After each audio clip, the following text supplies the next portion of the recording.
And here's what happened. He began to question the whole premise behind Black Lives Matter, a movement that he initially supported, and posted a long, when you print it out, it's almost 27 pages long. We have it up on LarryElder.com. And it's called The Post That Led to My Termination. And this is the post that questioned the whole premise behind Black Lives Matter. And he asserted that the data show that because the police are pulling back, I call it the George Floyd effect. Some people call it the Minneapolis effect. Some people call it the Ferguson effect, that has resulted into hundreds of deaths that otherwise would not have occurred, most of whom are the very black people that Black Lives Matter claims they care about. Please welcome to the program, Mr. Zach Kriegman. Thank you. Zach, how are you? I'm pretty good. How are you doing? I'm doing better than you are. I'm still working, Zach. Yeah, well, thanks for having me on the program. I mean, it sucks to be fired, but I think the people who are really suffering are the people in vulnerable communities where police have, been reduced and who are experiencing higher crime and higher murder rates. So I'm glad that I'm fortunate that I'm not in that position. So. Absolutely, and Zach, I posted your analysis on my Twitter feed, and I sent it to maybe, I want to say, about 100 different people. Everybody from Don Lemon on CNN to CNN itself, to MSNBC, to the women on The View, to anybody I could think of on that side of the fence that's been pushing this narrative that black people are being killed by the police just because they're black. Black people are being shot by the police just because they're black. And I want to just make sure that we put it out there as far and as widely as I could. So I did my part to get this information out. Zach, I've been saying for years that Black Lives Matter has been getting people killed. Now, you initially supported the Black Lives Matter movement. Tell me what changed you. Yeah, well, really, as a data scientist, I wanted to look at the data behind what was going on, and I had, that is my job, and that's like a core belief that I want my beliefs to be based on the data. So when I started, I had been following the academic data, and what I discovered when I looked into it is that the core claim that police are more readily shoot black people just wasn't supported by the academic evidence, and there was more and more academic evidence piling up, and I think the probably the most compelling and the most rigorous study was done by Roland Fryer in Harvard, who's one of the top researchers in the field. I'm sure you know. Sure. But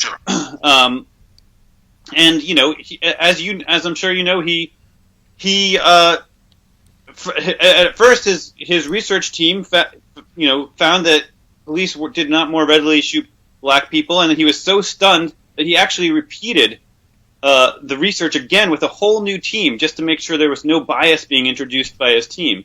And he was initially a Black Lives supporter too. I don't know if he still is, but that research that he did has really been confirmed in so many different ways now from the raw statistics. And I've looked, I've searched for any study that would undermine his results, and I have not been able to find a single properly designed study that has cast any doubt on his results. So Well, Zach, I was going to say there was an article in the Washington Post in 2016, April 27. I remember that because it's my birthday, and they looked at data going back decades, showing that the police, if anything, were more hesitant, more reluctant to pull the trigger on a black suspect than a white suspect. And you're quite right about Roland Fryer. Roland Fryer says, as you quoted in your piece, it was the most surprising finding of my career. He just knew the police were mowing down black people just because they were black. He's from the inner city, as I am. His experience seemed to track that, and he was shocked when he found out it wasn't true. And you're right, he sacked his whole initial research team, hired another team, and they reached the same conclusion. It's just not true. And it's one thing, Zach, for just people to believe something that's not true that doesn't have any real world consequences. This has real world consequences because, as you pointed out, if you're a cop and you're accused of engaging in systemic racism, somebody with a cell phone is going to shoot you if you get out of your car and try to be proactive. So you're pulling back. Bad guys know it. People are in the streets who otherwise would be in jail. People are in the streets who are armed, who otherwise would not be armed. And the very people who are being hurt, being shot at, being killed are the black people that Black Lives Matter claims they care about. Yeah. Yeah, no, it's crazy. And it's crazy how difficult it is to get people just to even look at the numbers and even look at the data. And, part of it is like, look, when I tried to bring up the data in Thomson Reuters, right, one of the biggest media companies, one of the biggest news wire companies, right, they literally fired me.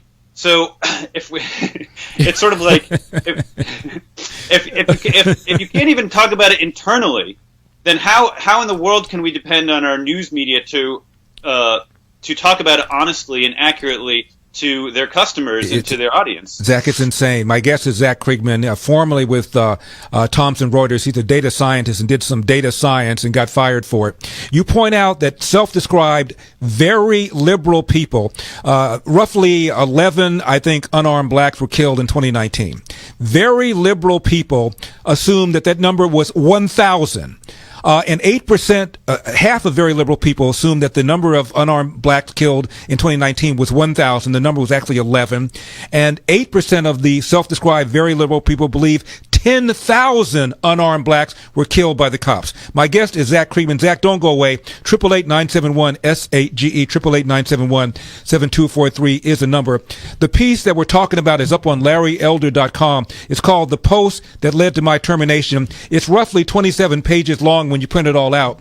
So take your time, read it. Zach and I will be back. We're going to go over some of the highlights of his piece that got him fired. 888-971-SAGE, 888-971-7243.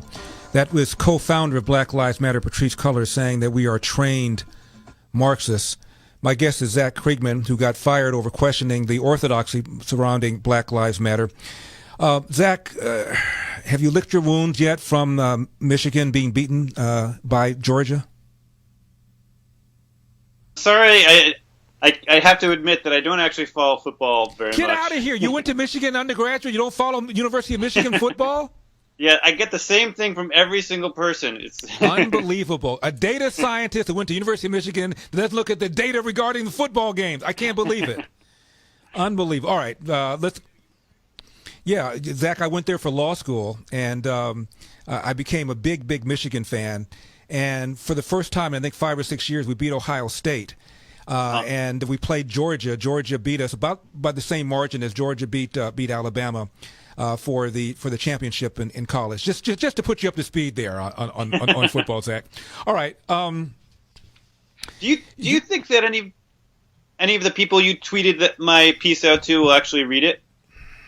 That's an excellent question. I went over all the tweets I did to see the people that responded, and none of the people to whom I sent it directly responded. So I don't think so. I don't think they want the information because it would cause them to have to rethink their assumptions. It's too much, as we say, cognitive dissonance there. It's really hard when you're invested in a point of view to all of a sudden get unvested in that point of view. And the older you get, the more difficult it is to do that. These guys make a living out of pushing this nonsense. You know, Joe Biden has for decades lied about his civil rights record, said that he used to go to the black church and he would organize sit-ins, and zero evidence he did any of that stuff. He lied and said that he got arrested trying to visit Nelson Mandela. Zero evidence he did that. He just now said the other day that he got arrested doing sit-ins. Zero evidence he did any of that. So these guys are invested in this whole narrative.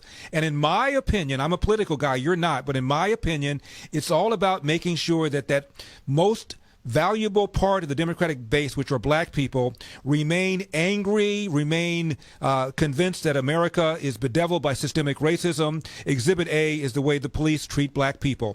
And so you take that away, and the Democratic Party, in my opinion, is in deep voodoo, and they can't let it go.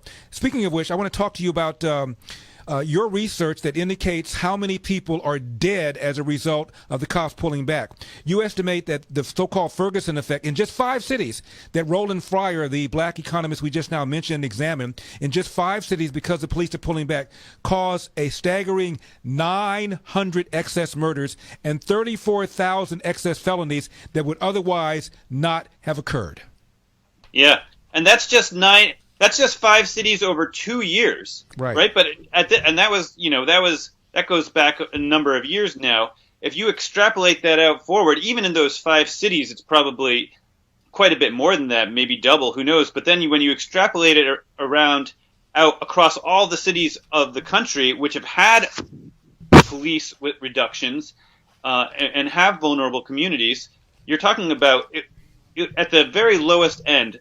2,000-3,000 people murdered who otherwise would be alive right now, and possibly well over 10,000 people. It's just mind-boggling the magnitude of the damage that's been done. Here's what you say about that, and I'm quoting you. It would take roughly 140 years for police to shoot as many unarmed black people as have been murdered as a result of BLM falsehoods in just the past few years. And you say this is just the tip of the iceberg. We're not talking about the dozens of human lives derailed, hundreds of children who are traumatized, all because of this lie. My guest is Zach Kriegman.